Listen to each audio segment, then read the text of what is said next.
How does someone who spent close to 2 decades in conventional medicine begin to unlearn everything they were taught and unravel all the beliefs they had that they thought were true?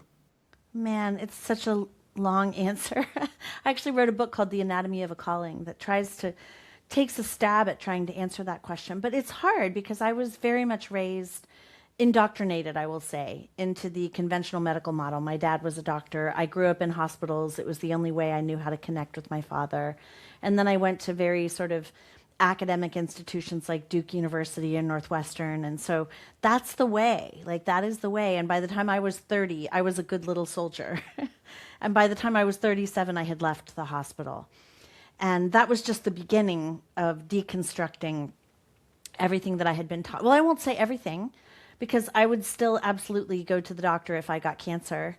And, if I had an appendicitis, I would go to the ER and hope somebody will take my appendix out. So I'm not in any way anti medicine. And I was, very much a gung ho, get your COVID vaccine, follow public health guidelines during the pandemic. So it's not like I'm deconstructing everything, but it was just such an incomplete lens on what it takes to heal. That unlearning what I had learned and then learning everything I should have been taught in medical school and hadn't been. I have a whole on my website. I have like all the things I wasn't taught in medical school and should have been list because that's taken me now. I mean, it's been almost 20 years since I left. So it took me as long to unlearn as it did to learn. You experienced what you call a moral injury. How did that play a pivotal role in your rerouting in life? Yeah, well, I love the term moral injury. It was designed to describe return war veterans who are following orders, or maybe now we could say ICE agents who are following orders. They're doing what they're told, and yet it goes against their conscience. They know that they're doing something wrong. And that's what I felt like. I felt like I'm doing what I was trained to do, and it feels immoral to me. And largely the reason for that is that when I started my OBGYN practice, I was expected to see 25 patients per day, which is a lot. By the time I quit, I was expected to see 40. So I was double booked in 15-minute slots. And anybody who knows anything about gynecology or obstetrics knows that you need more than 7.5 minutes to be able to show up for a woman around her most vulnerable parts and to ask any questions that actually heal, like what is it going to take for your body to heal, or what do you need in order to live a life that your body will love, or even how's your sex life, or have you been sexually abused? Like you can't ask questions like that and then be like, you have 60 seconds. So, and that's just the beginning. I was absolutely shamed and mocked and ridiculed in my medical training for having any empathy. Like if I cried with my patients because they delivered a dead baby, and I had one night where I had four dead babies in one night. And so many of the qualities that we would actually want in doctors, and many of them are qualities that we might consider part of the feminine principle, even though they exist in and should exist in all genders or all sexual identifications. They literally get beaten out of you. I mean, not quite literally, but I mean, I had criminal abuses against me in my medical training and horrible sexual harassment. And like I said, deep mockery around my empathy. And who wouldn't want an empathic doctor? So part of why I left was I felt like there had been this midwife early in my training that was like, don't ever let them break you. She saw me crying over something tragic that had happened in the hospital. And I thought, okay, I'm about to get broken. And that would be an even worse outcome for me than leaving the hospital. Why do you think there was such mockery? Honestly, I hope things have changed. I mean, this was back in the 90s. Honestly, I think it's that, I mean, I'm an internal family systems practitioner, and most of my professors at that time were men. And I think that's what they do to themselves. I think they mock their own vulnerable parts or their own empathic parts or their own parts that, have pain when our patients are suffering. That's how, like, we're taught to sort of like suck it up and be stoic and push it down and be professional. And then if they see somebody else who's maybe doing the more humane thing, it's like they're yelling at themselves. Yeah, I mean, I do. What I like most about your work and what I appreciate the most, and you alluded to it already earlier, is that it's not a full, like switch of the pendulum or like a total 180 of like, okay, mind, body, holistic. It's more of what you call, whole health, where Yeah. obviously it has a holistic foundation and it's rooted in that, but it's not about turning your back on conventional and modern medicine. What was it like navigating that path of creating that integrative approach? Well, I was really lucky. First of all, I had an amazing mentor. Her name was Rachel Naomi Remen. And she was in the 1960s, she was in the first class of doctors that was taken to Esalen Institute at the height of the human potential movement to see what happens if we take doctors from Stanford and other academic institutions and we expose them to these cutting edge healing and trauma therapy methods. And she never went back to Stanford. And she ended up bringing a program called the Healer's Art into UCSF medical training. And it's now taught at like 77 medical schools in 9 countries. So, and she just turned 88 this week. So she was one of those pioneers. And I was so lucky to kind of fall under her wing at the, the young-ish age of 37 so that I had I had really good guidance around that. But I still, even still, like her generation of mind body practitioners, it was different. And now another generation. I mean, the current generation of medical students is primarily female. They are largely much more in touch with those feminine principles. They're more exposed to mind body practices. The language of trauma therapy is in that generation much less taboo than it was in mine. But many of these things are still cutting edge. Like I'm still learning them. So it's been quite a journey, but I think a lot of what I learned came from having the conventional training. And I worked in places where people were very high risk. I was working with people in the inner city of Chicago. I was working with Somali immigrants, women who had been victims of female genital mutilation. And I was their gynecologist, their obstetrician. And then after I left medicine, I ended up in Marin County, which is, for any of you all who know Marin County, it's like the world hub of health nuts. And these people were like eating their raw vegan diets, and they had worked out with their personal trainers, and they're going to their yoga class, and they have their meditation practice, and they're taking 100 supplements, and they've seen the best doctors at Stanford and UCSF. And they were some of the sickest people that I had ever seen. And so a lot of what I learned came from working with that population, where I realized that even these people who had all the resources and all the money and access to the best, both conventional and alternative medical care, they were not touching sometimes the root causes of their illness, which I have a book coming out in October of 2026 called Relations Sick. Because part of what I learned from them was that many of these people were in narcissistic relationships with oppressive people in their lives. They were still under the thumb of their oppressive mother, or they were, in a toxic marriage, or they were working with a, Devil Wears Prada kind of boss. And their nervous systems couldn't handle that amount of narcissistic abuse. And of course, we know that if we have a chronically dysregulated nervous system, it leads to immune system dysfunction, chronic inflammation, chronic repetitive stress responses, and the hormonal milieu of stress.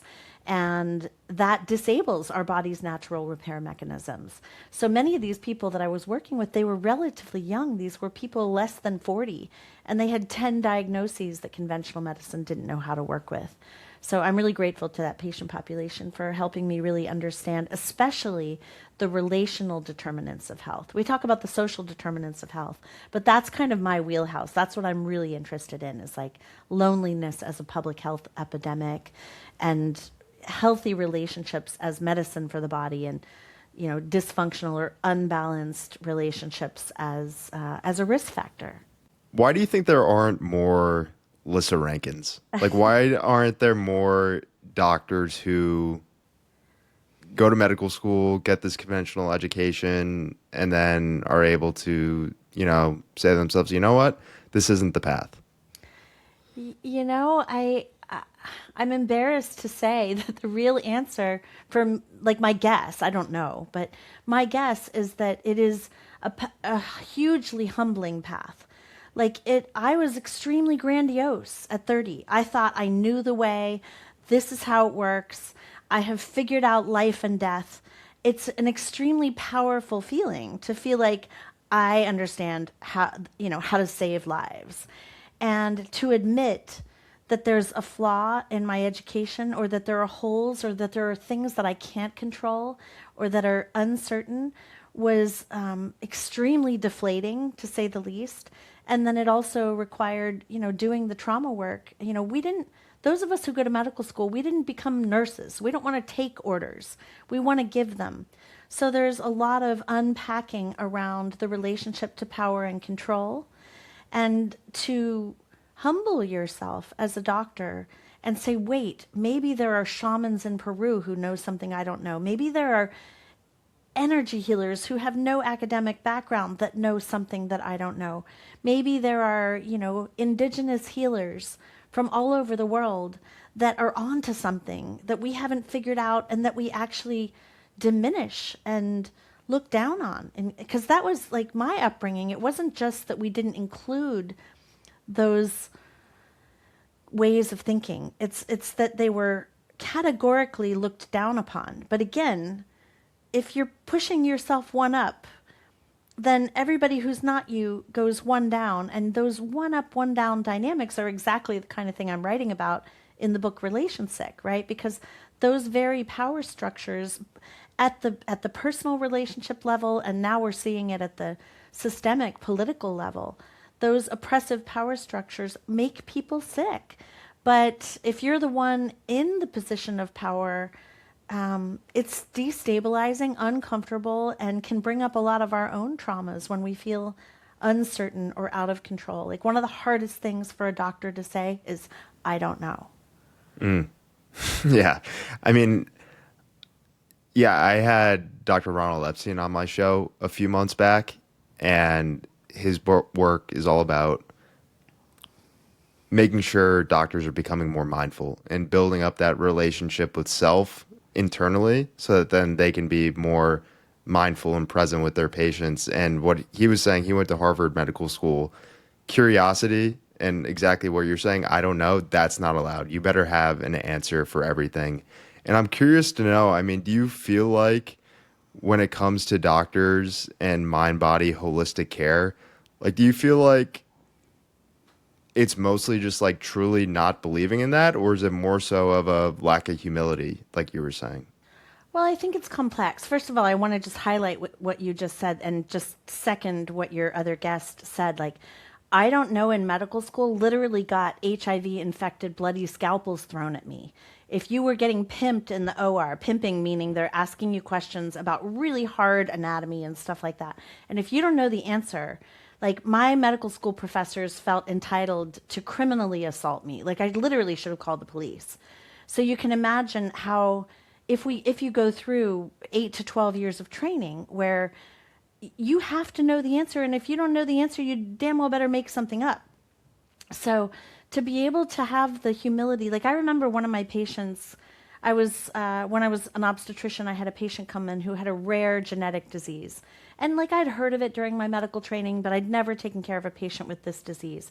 And when I saw it on her chart, I said, hey, would you mind if I just go into my office for a minute and like refresh myself on your disease before I see you? And she said, nobody ever, no doctor ever has asked me if that's okay. I said, if you'd prefer, I can just sit here and you can fill me in on what I should know about your disease, because probably you're more of an expert in your disease than anything in my textbook.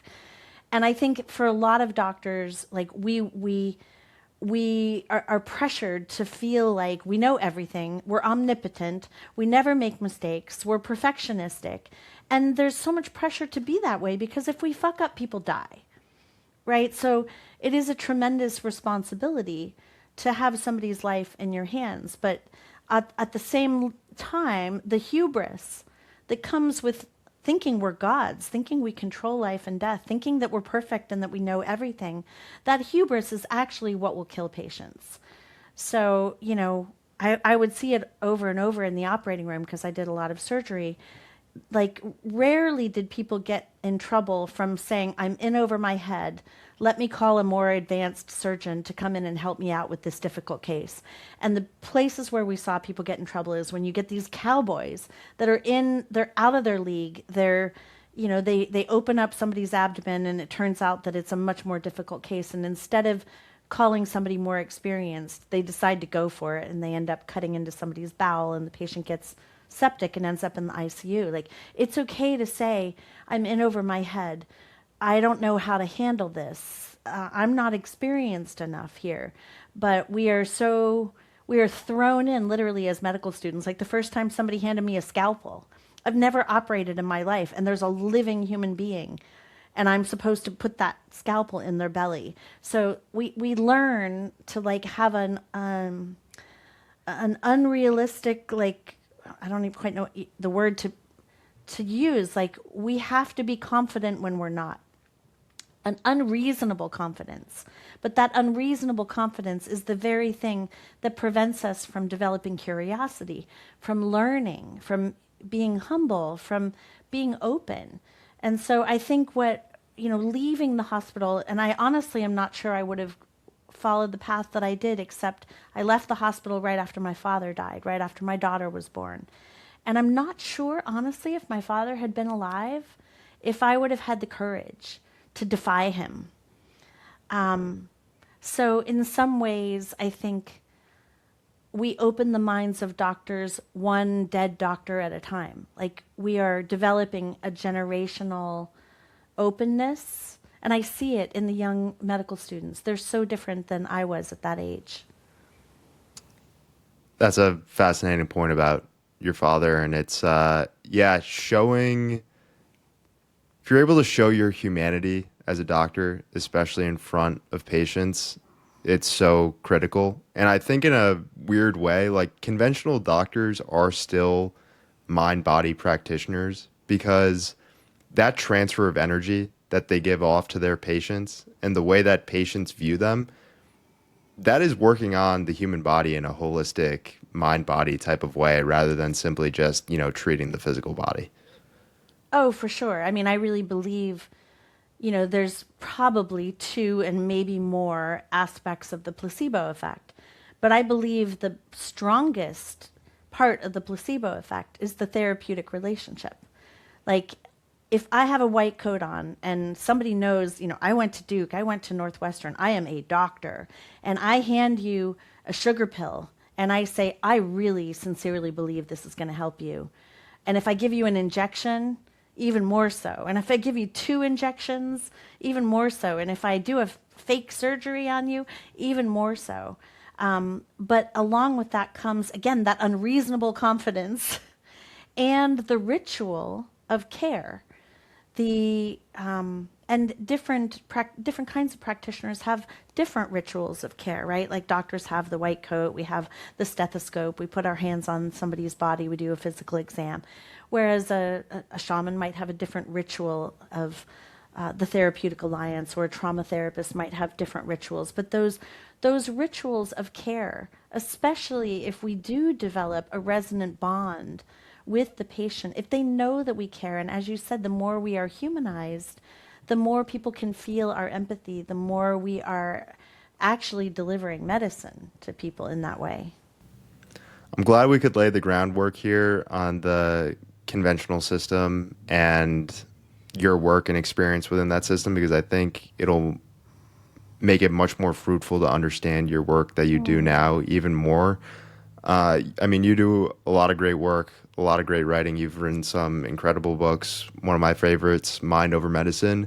What I find really fascinating, though, is that as time has gone on and you wrote about, you believe consciousness over medicine is a more applicable term rather than mind over medicine. Well, and now I keep changing it. Now I might even say nervous system over medicine, right? Because it is like it's It seems not like the nervous brain. system. It seems like I've like picked up on this, and like I feel like the nervous system 3 or 4 years ago, you would have never heard it being talked about. No, it's true. I mean, because the field of traumatology is changing so much, but consciousness and the nervous system are so linked. Hmm. And I really believe the nervous system is this incredibly finely tuned organism that is so far beyond our brains, our skulls, and it goes beyond even like the vagus nerve or our peripheral nerves. Like it is in contact with every single part of the physical body.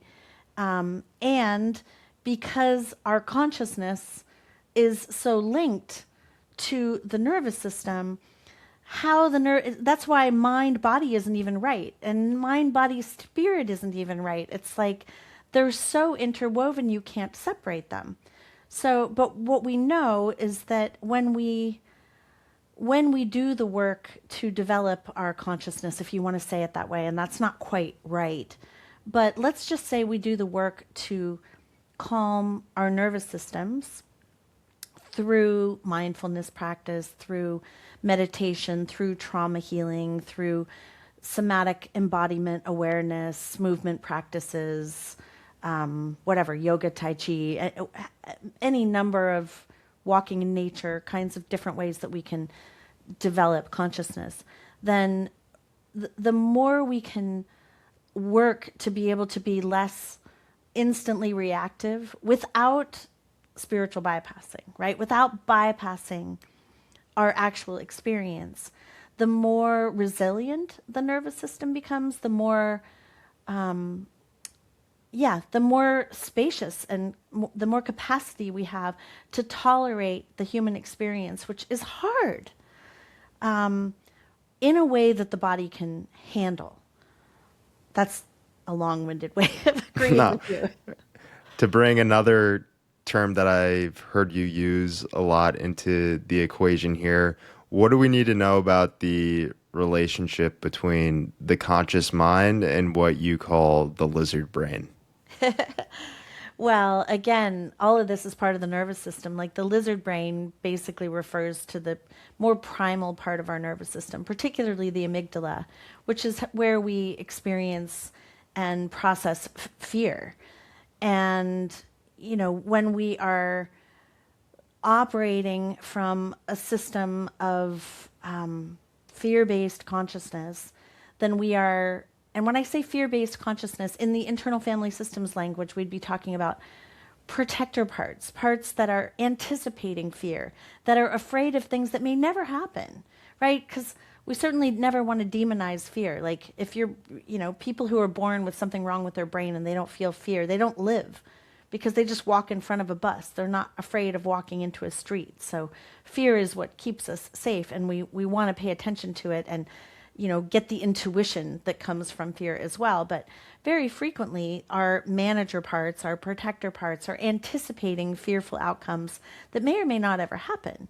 And when we're constantly operating in this anxiety-driven consciousness, we're catastrophizing the future, which it's hard not to watch the news and feel that way right now. I certainly do it. I certainly have parts that are catastrophizing.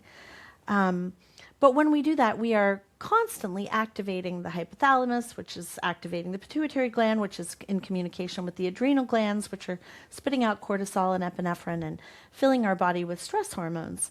And that stress hormone milieu will impact the nervous system, the immune system, the chronic inflammatory system, and again, disable the body's natural self-healing mechanism. So all of that is very related to our physical bodies.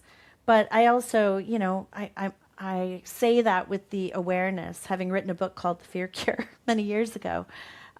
We also have to comfort the parts of us that are terrified. We have to show up with empathy and nurturance for the parts that are afraid. Maybe they're legitimately afraid because of something that's happening right now, but maybe it's reactivating parts of us that were very young, that were very frightened, that were not comforted when we were little, that were not taught to know how to process intense feelings like fear or shame or rage. So, and I think that's the sensitive part of developing our consciousness, but also reparenting the younger parts of us that maybe didn't really learn how to be with those kinds of intense emotions, so that we can calm our nervous system, so that we can develop our consciousness, so that we can have healthier bodies and minds and lives. The body isn't the foundation of your health. The body is the physical manifestation of the sum of your life experiences. That's from Mind Over Medicine. Yeah, that was a big epiphany for me, was like the body is a byproduct. Like I kind of thought, and the conventional medical model is like, do the right thing, right? Like according to that model, the original model that I was trained in, the Marin County patients should have been the healthiest people on the planet, right? They're following their doctor's orders. They're having a perfect diet. They're not exposing themselves to any toxins. They've brought in an environmental consultant to get the mold out of their kitchen. Like they've literally addressed all of the external aspects of health and healing, and they're still sick. And when I say the body is the physical manifestation of the sum of your life's experiences, what I mean is like I could see in their medical chart what was actually happening in their lives, because they didn't look the way they were supposed to look. It was like everything that was out of alignment in their life, outside of what we would consider traditional health behaviors, was screaming through their bodies. And when I interviewed these people, I ended up changing my intake form. I left the conventional model, and I was spending an hour with people, which I didn't love because it meant, they were cash pay. In order to get an hour, I was working with a more elite population, which my public health and health equity parts didn't like doing. But the advantage is I got a whole hour with people, and I got to ask all of the questions, and I would discover things about these people, like their relationships were in a shambles.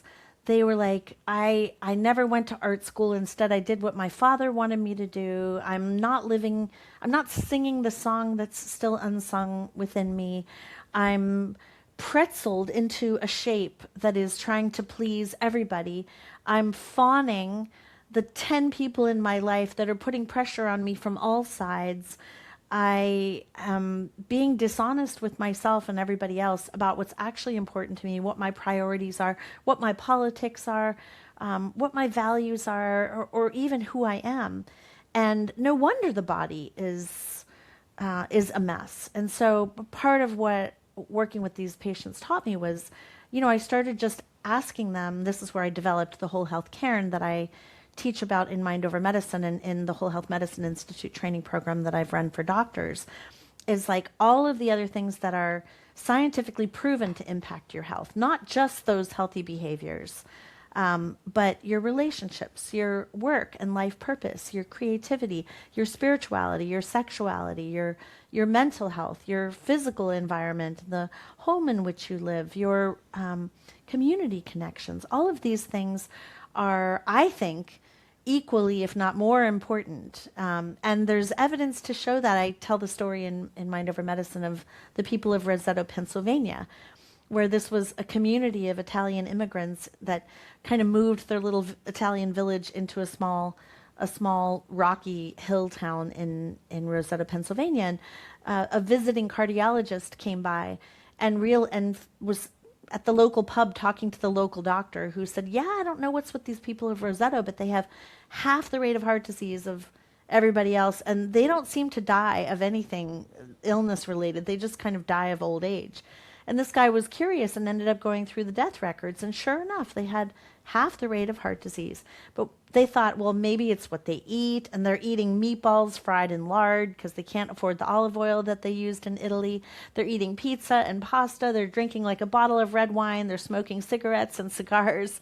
Like, they were doing all the things that should have given them heart disease.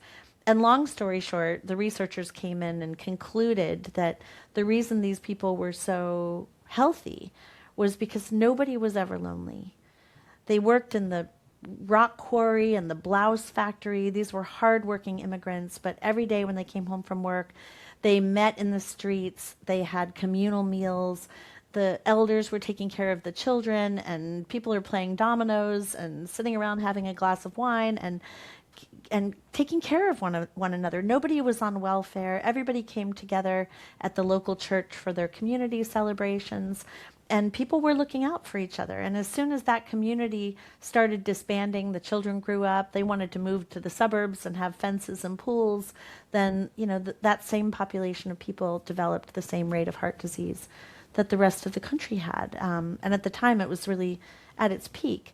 And I thought it's such an inspiring but also sad story. Like we're heartbroken, we're lonely, And I think since the pandemic, that's become even more so in a way. People have become frightened of one another. Like we were a threat to infectious disease. So that's still sort of the cutting edge of my interest now, is those relational aspects of healing. And I think it further shows that you can't purely see health and the body in a mechanistic way.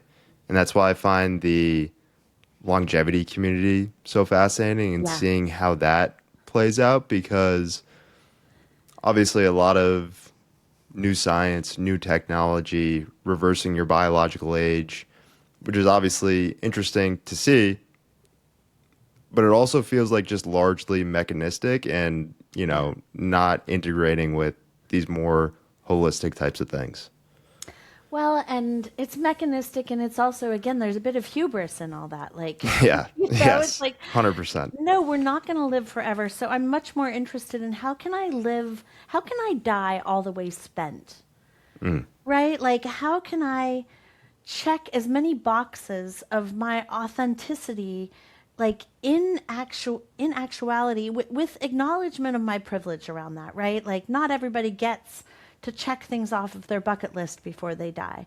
But when I think about aging, because I'm getting older now, like I'm not thinking, how can I live to be 140? Yeah. I'm thinking, how can I transition into being a wise elder, into being a wisdom keeper, into being a sage, into being a support person for the younger generations, into having pride in my life experience, and instead of fearing death or living as if there's some magical thinking way that I'm going to somehow escape it through mechanistic perfectionism of the human body. I'm not really so much thinking about that these days. I'm thinking much more about meaning, about purpose, about legacy, about relationships, about the soul nourishment of knowing that I'm smack dab in the center of my purpose, and having secure attachments with people who love me and people who I love, and knowing who my inner circle is and my chosen family, and prioritizing that over mechanistic goals, right? Because again, it's so reductionistic.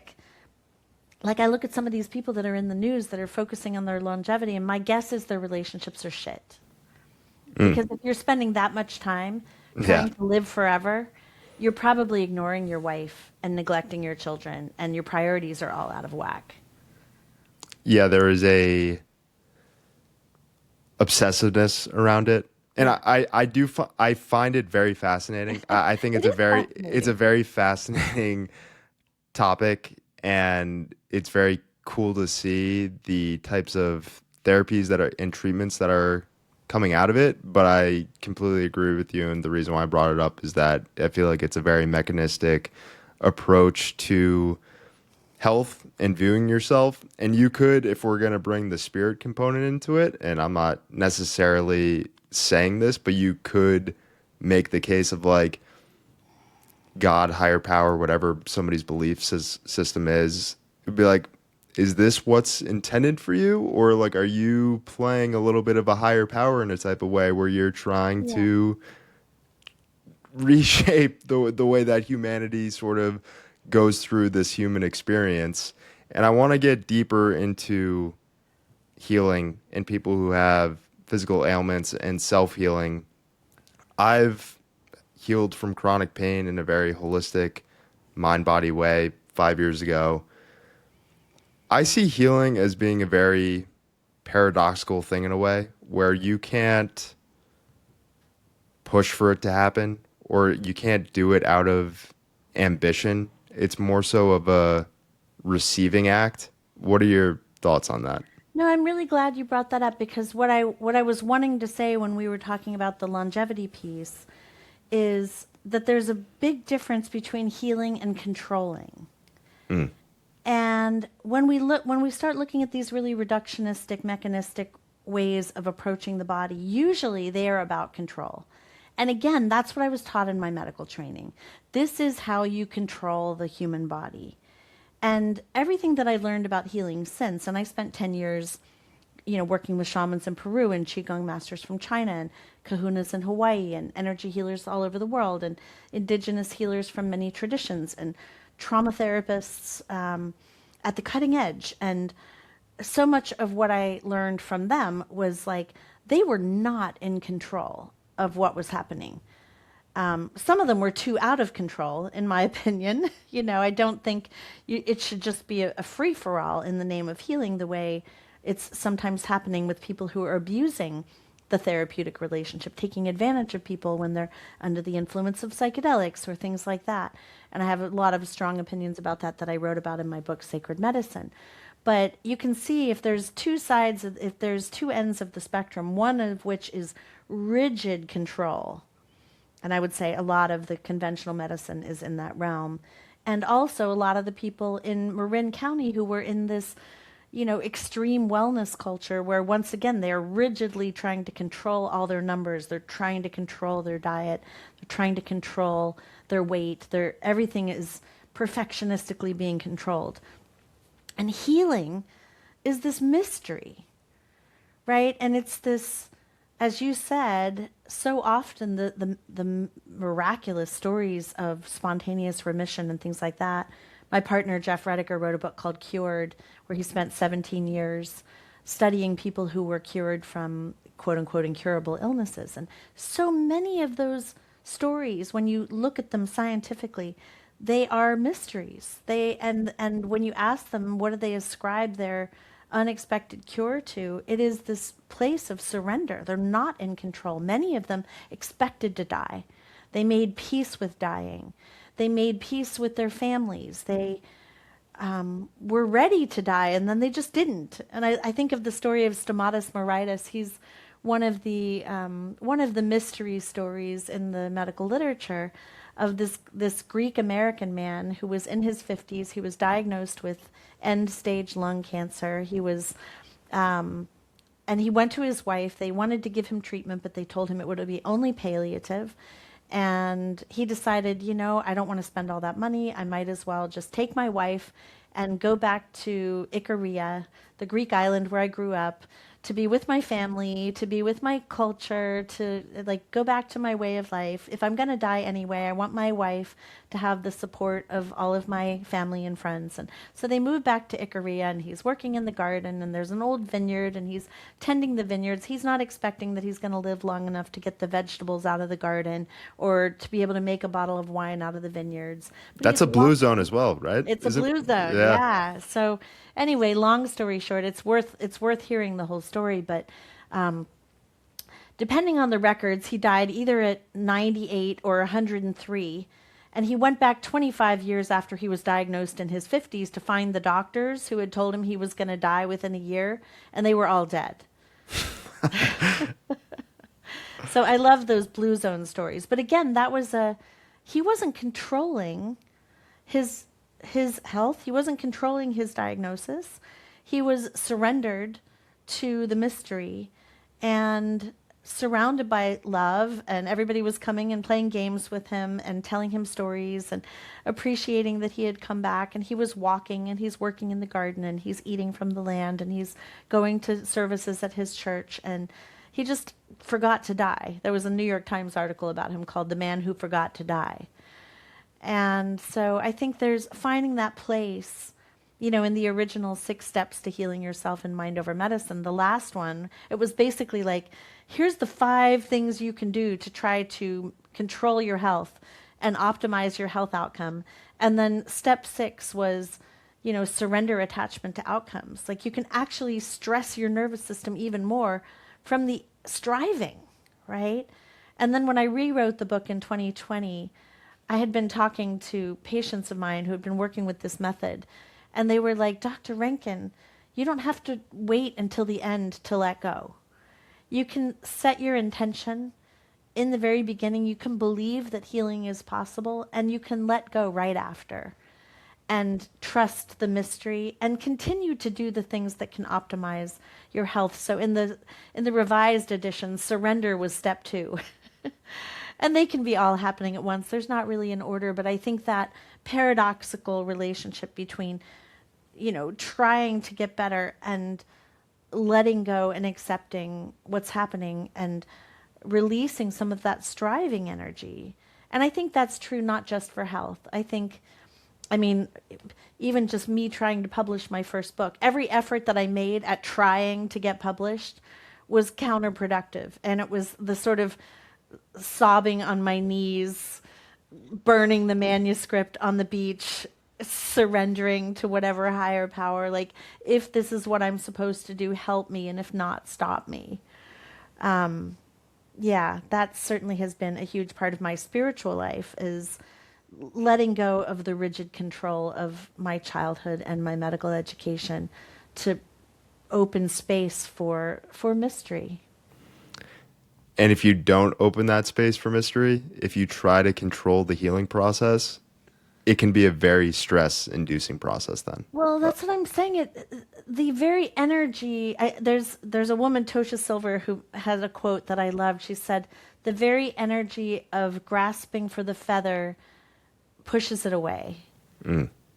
Right? It's like you're grabbing, and the more you're grabbing, the more elusive it becomes. And that doesn't mean that we shouldn't effort to try to get the things that we want, to try to bring about the outcomes that we desire. But that's why I'm like strongly averse to like The Secret, manifestation stuff. Like, it's such not a true story to say that all you have to do is believe hard enough and strive more and make it happen. It's like that make it happen energy is really, really helpful for some things, and for other things it's absolutely counterproductive. So finding that that yin yang, that Taoist kind of balance between the efforting and the letting go. Because I also have seen some people who let go too much. It's like they come to me. I run a mentoring program and do some one-on-one work and some internal family systems work with people, and they come to me with this dream, right? Here's this thing that I want to create in my life, and I'm like, have you told anybody? Have you put up a website? Have you sent out an email saying, can anybody help me with this? They're like, no, I'm sitting here waiting. I'm surrendered to what wants to happen. I'm like, well, it might help to actually tell the humans, you know? Yeah, that reminds me of I know it from the movie Pursuit of Happiness, but it's like the fable of the person is drowning in the ocean, boat goes by, he'd be like, "Oh, do you need me to help you?" It's like, "No, God will save me." Another boat comes by, "You need me to help you?" "No, God will save me." The guy drowns, goes to heaven. He's like, "God, why Where'd didn't you you save go? me?" And he's like, "Well, I sent you two boats." And it's like being able to, yeah, it's a dance in a way, knowing when to push, knowing when to sit down. And I think that's where the spirit component comes into it as Yeah. well, where, and it's really fascinating. I'm assuming you saw that James Vanderbeek just died Yes, I from did. cancer. I And I find loved it, Dawson Creek. yeah, I mean, I saw one clip of him in an interview. I don't know when it was, but he had already been diagnosed with cancer and he was going through chemo and everything. And he said cancer is really the thing that opened him up to God and that higher Yeah. power. And Yeah. he really hadn't had that before. And I thought it was so fascinating because I think feel like being opened up to spirit it's not a building up effect, but it's more of a breaking down. Yeah, for sure. And I think illness for many people is not just a wake up call, but it's a humbling of there are things we can't control. There are things we're not in control of. And that is, again, just like me being a doctor and having that humble fall from the grace of my hubris, right? Or fall from my hubris into grace, or whatever you want to say. I think when people get sick, it's, wow, I'm not in control of this. And that can be both terrifying and a relief in a way, that there are things that we're not in control of. And I think that's, I don't know, I saw people just become so bizarre during the pandemic. It was like all these conspiracy theories and things. And I was like, why? Why are people believing these batshit things? But I realized that for people that have trauma around being out of control, things being uncertain, maybe it felt safer to believe something completely outrageous that made them feel like, I know this is how it's working. This is what's certain. Even if it's batshit, that's less scary to believe this inane conspiracy theory than to be like, I have no idea what's happening. Nobody has any idea what's happening. The public health officials have no idea what's happening. The government officials have no idea what's happening. So in the void of knowing is terror. And if we're willing to actually sit in the void of the not knowing, that's also, I honestly believe that's where wisdom comes, and where things that maybe are at the verge of the unknown, if we're humble and open and curious, then maybe if we're lucky and we don't have too much hubris and too much certainty, then maybe things that are in the realm of the unknown can cross the veil. And if we're on the other side of it and we're not so guarded, then maybe we can be a transmitter of the things that cross from the unknown to the known. And that's a place that I've felt really lucky to get to bear witness to others. And often it's sick people that are there. Often it's dying people that are there. They're at the veil. And it can be a beautiful place if we can navigate the fear of the unknown. And what I think is great about your work is showing people that you can give up control, but that can also mean that it's empowering you.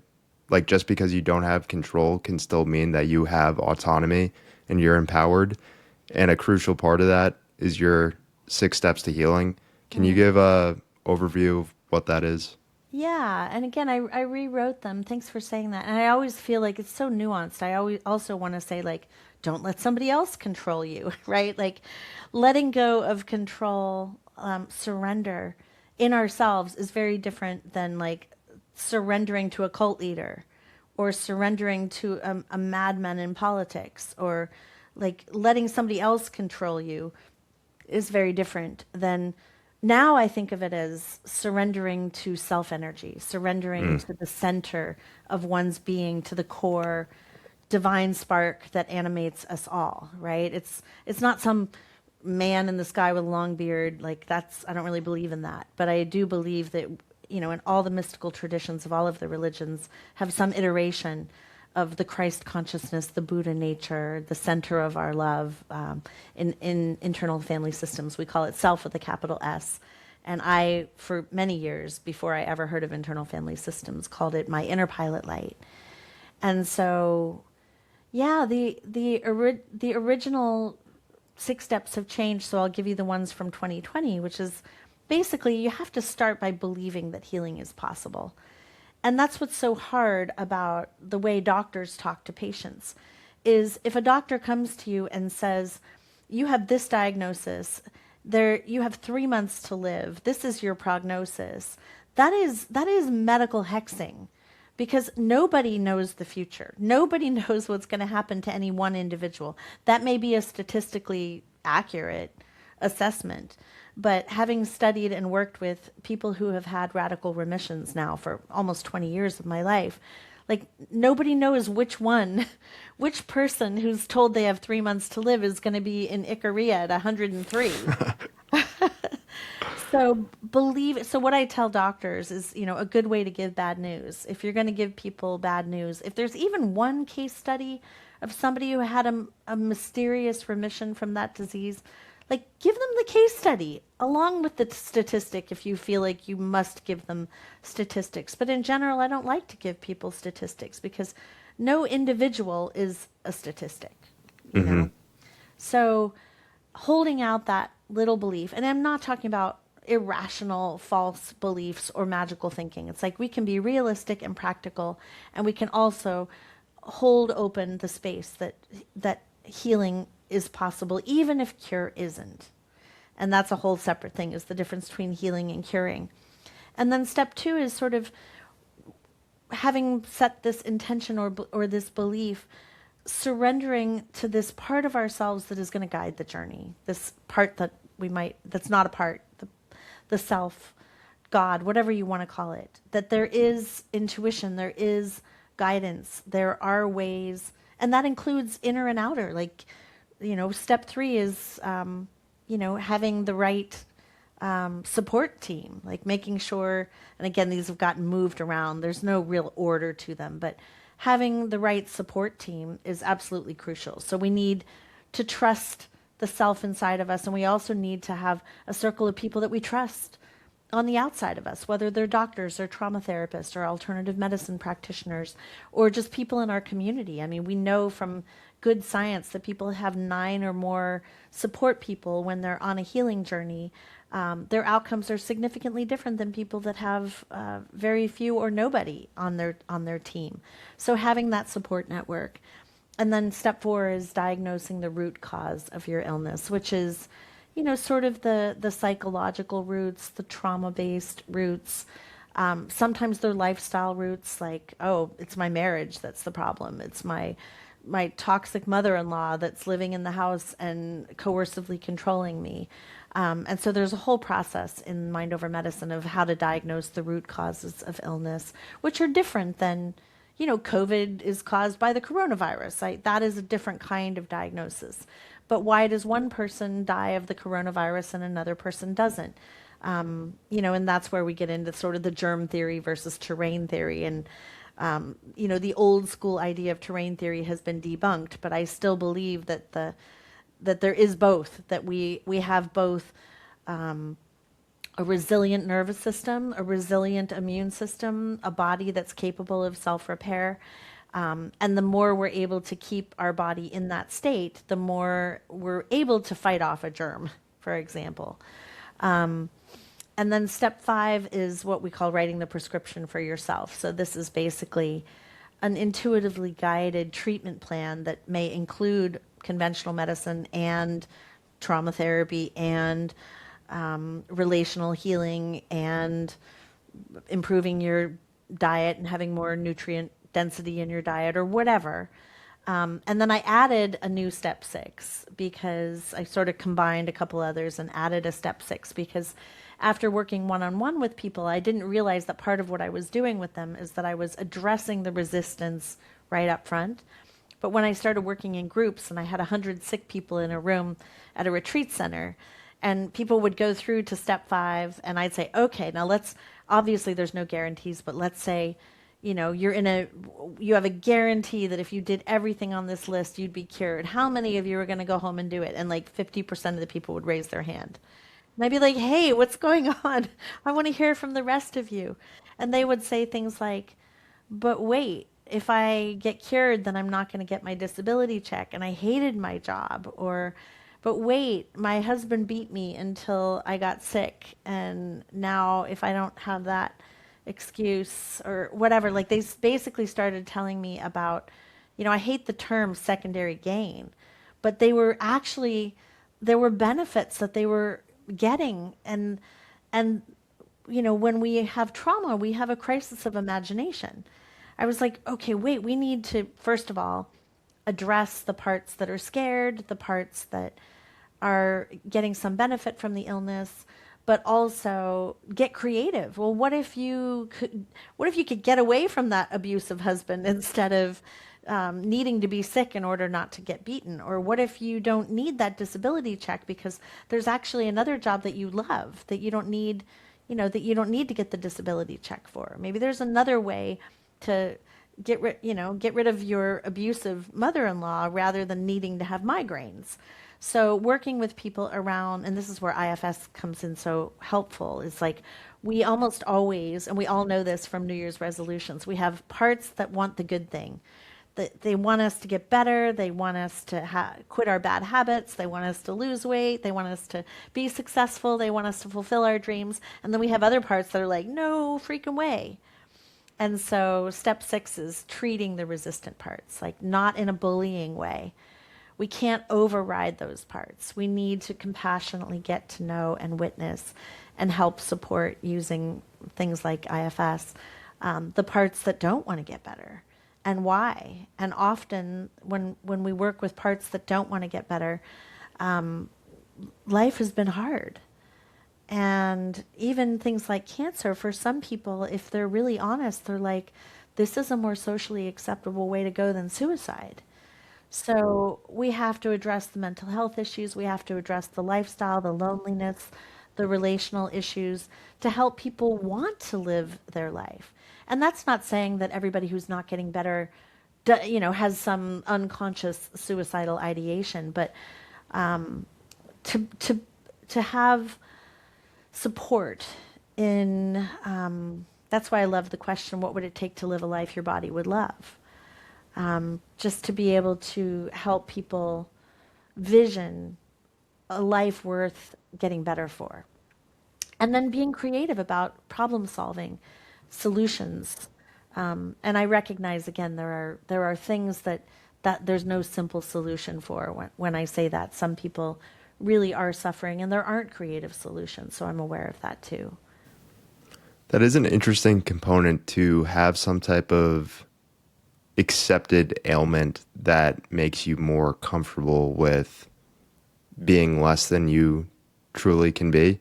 And I feel like healing from that perspective can be a very fearful process because when that unwell identity becomes so deeply ingrained within us, like getting better actually in a way can feel bad.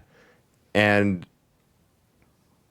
what I also find really interesting is that healing can obviously be a very empowering thing where, if you tell somebody, hey, you can heal yourself, that can be very encouraging and inspiring. Yeah. But I think you can also get into the narrative of thinking the inverse, where it's like, okay, if you're telling me I can heal myself, then that also means, okay, if I don't heal myself, then that means I'm the one who's keeping myself stuck. Absolutely. That's why I'm not a fan of the law of attraction, right? It's like if you can manifest your cure, then you're also responsible for your cure. If you're in control of your cure, then it's your fault if you're not getting cured. And that's why I write, most of what I write is so long because it doesn't sound bite well. To be able to explain all the nuance in that, it's like you're responsible to your illness, but not for your illness. You can be empowered around your healing journey and you're not in control of it. In sacred medicine, I have a lot of what I called the paradoxes of healing. And those are some of those paradoxes. You've talked about how you feel like there's a new age of doctors who are coming in within the field who are very in tune with this more holistic mind-body path and integrating it with conventional care. I'm curious on the individual side now of, okay, the medical system, let's say it's improved. How do individuals on a personal level get more in tune with this type of work? And where I want to bring that to is, okay, how do we bring this to newer generations, especially younger generations? I mean, what do you think if we're taking like a macro level view, bringing this type of mind body holistic approach and preaching this at a young age when kids are in their most developmental years, what is the impact of that? Well, I keep thinking I need to write a children's book because, they say like so much of like our brains are sponges until about the age of 5 or 6. We are literally just downloading what we're told. So if what you're told is, here's a pill, this will cure you, then that's what you will, unless you deconstruct your indoctrination, that's what people will believe. So I'm like, wow, we need to be telling our kids, here's a pill that's going to help you feel better while your body heals itself. Or like bringing in some of that nuance so that we are literally raising our children to realize like the body, Like even when you break a bone, unless someone's doing surgery and gluing and pinning the bone back together, like even then the bone has to restitch itself.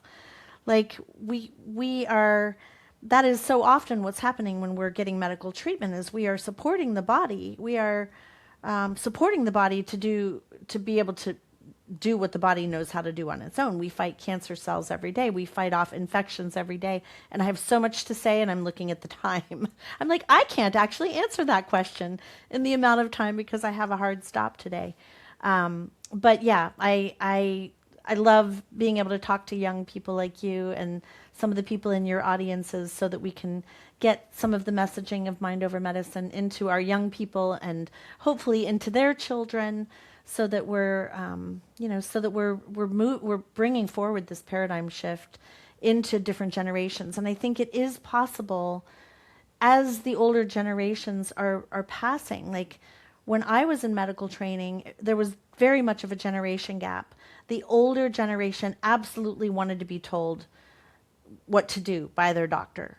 They wanted to be given an order, and then they had the option of either being a compliant patient who follows the order or a non-compliant patient who rebels.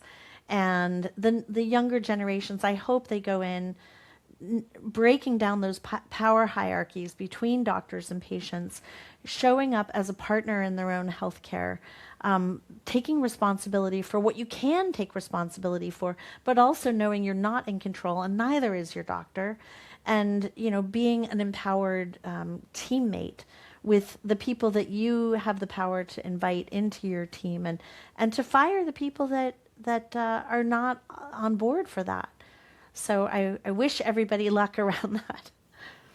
Lissa, it's been great talking with you today. Where can people go to learn more about you, your work, anything else you'd like to share? Oh, well, my main website is my name, lissarankin.com, LISSARANKIN.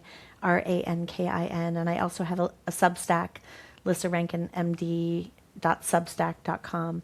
And I'm on socials at Lissa Rankin. So yeah, I'd love to be in touch with y'all. Awesome. Great talking with you today. Yeah, thank you so much, Tim.